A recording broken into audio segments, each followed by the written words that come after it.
84 WHAS. Howdy do, everybody. It's me, Mandy, joined in the studio by gubernatorial candidate Phil Moffett. And we're going to ask, I want you to follow this question on Obamacare expanding Medicaid greatly.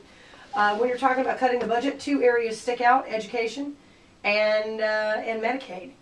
What do you do if you become governor with the Obamacare mandates? I mean, it'd be great if you could go to a model like Rhode Island, but do you think this administration would be amenable to that? No, I don't. And honestly, if the Medicaid expansion that the Obama administration wants to push through, if that comes to fruition, we're in real trouble as a state.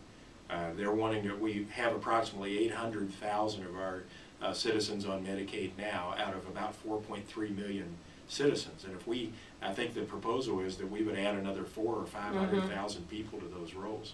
We simply do not have the money to pay that bill, even at a 20 or 30% or a 70 or 80% match from the federal side. It's just not sustainable.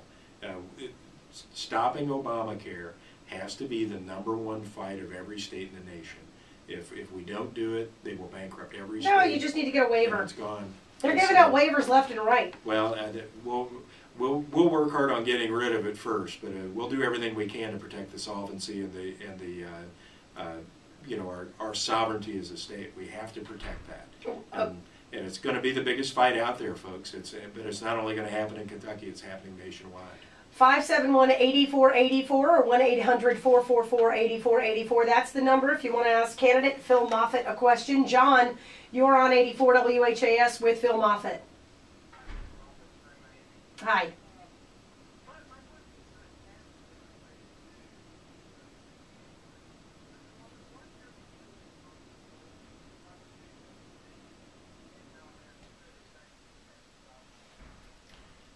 And I'm going to let these callers go. We're not going to, after they ask their question. Go ahead. That's fine. What the caller's referring to is a constitutional convention to try to get the federal government to have a balanced budget amendment. And my understanding of a constitutional convention is that it opens the door for every aspect of the Constitution to be modified. I'm uncomfortable with that trade-off. I would rather if we're going to have a constitutional amendment, which goes through the federal level House and Senate and the President, and then is sent to the state for ratification, I prefer that approach better than the convention. I agree with you on that. There's too much that can go wrong the other way. Mike, you're on 84 WHAS.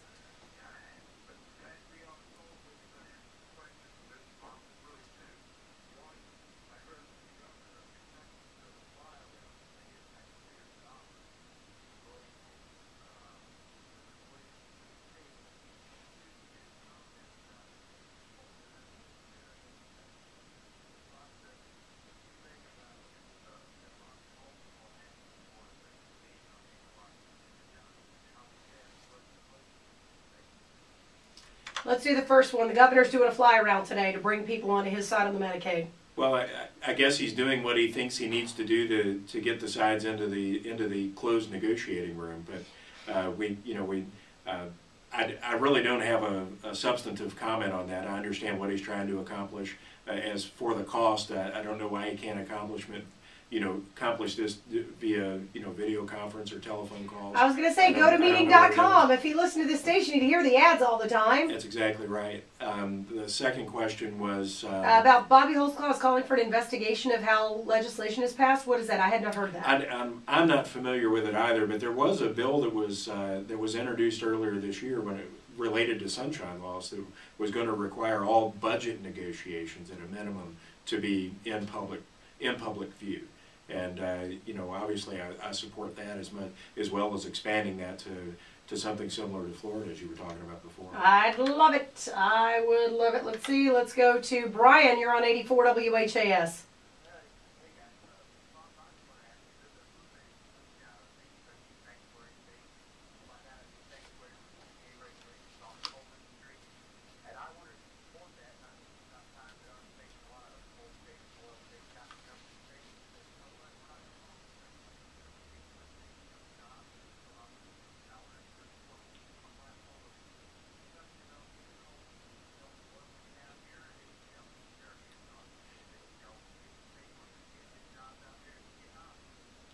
Brian, you're spot on. It's one of the four corners of our platform is to use the 9th and 10th Amendments of the U.S. Constitution to get the EPA out of the coal fields, to get the FDA off of our farms.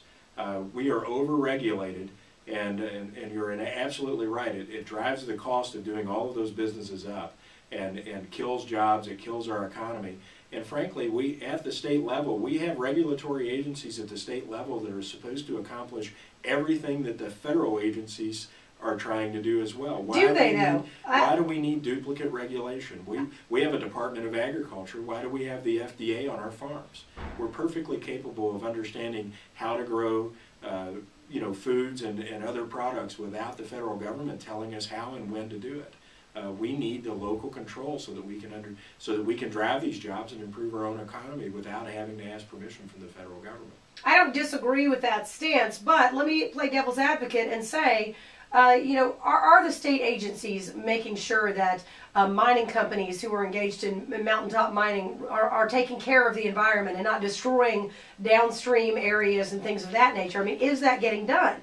I'm not going to comment on the percentage of completion that they're actually getting that done, but I will say that we have perfectly competent people to get that done at the state level.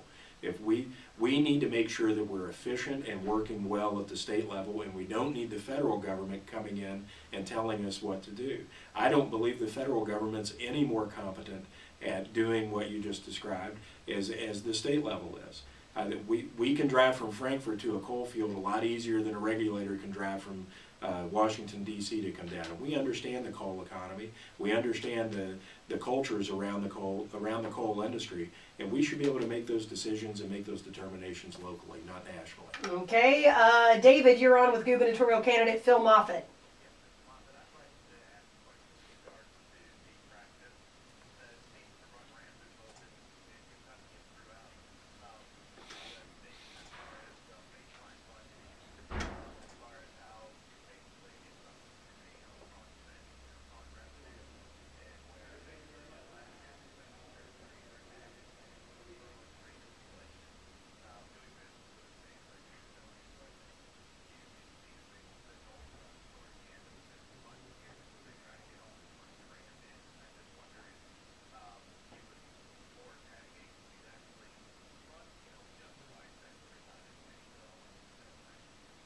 Baseline budgeting is an awful idea, and it does create what you're talking about. At the end of the year, if they haven't spent all their money, then they go on a huge spending spree. Oh yeah. And so that they can get at least that much back the following year.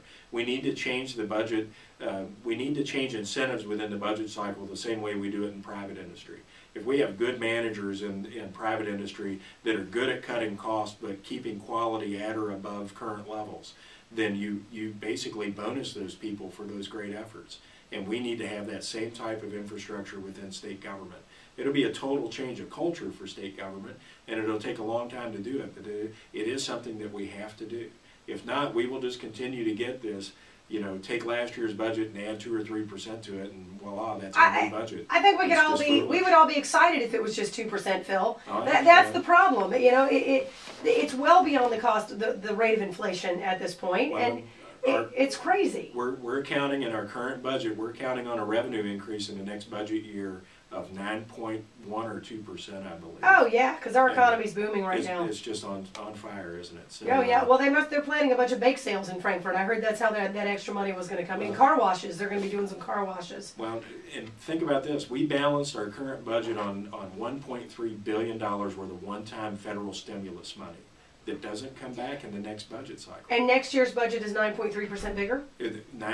We have projected revenues at I believe it's 9.1 or 9.2% higher than this year's revenues.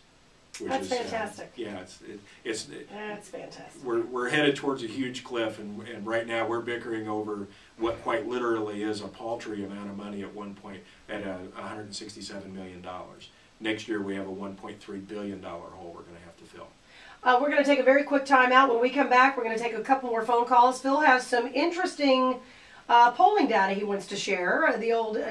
You do want to share it, right? I do. Okay, I was going to say you do. After I said that, you kind of looked at me. I'm like, maybe he doesn't want to share it. We'll be back with a few polls.